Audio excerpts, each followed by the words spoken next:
Hello বন্ধুরা, good morning. সকাল সকাল ব্যাড নিউজ দেওয়ার জন্য চলে এসেছি। শরীরটা প্রচণ্ডই খারাপ।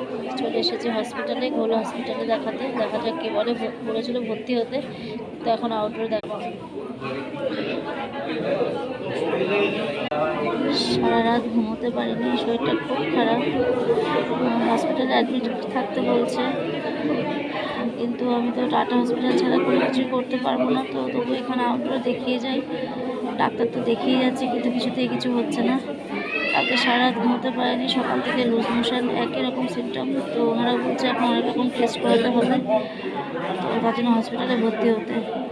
তাই বললাম যে এই মুহূর্তে হসপিটালে ভর্তি হতে পারবো না, তো বলে আউটডোরে দেখান, দেখিয়ে দেখি ওষুধ কি দেয় না দেয়, তারপর টাটা হসপিটালে যেতে হবে। কারণ অনেক দিন ধরে ভুগছি, কিসের থেকে কী হচ্ছে তো বুঝতে পারছি না। এখন ওআরএস খাচ্ছি, দেখা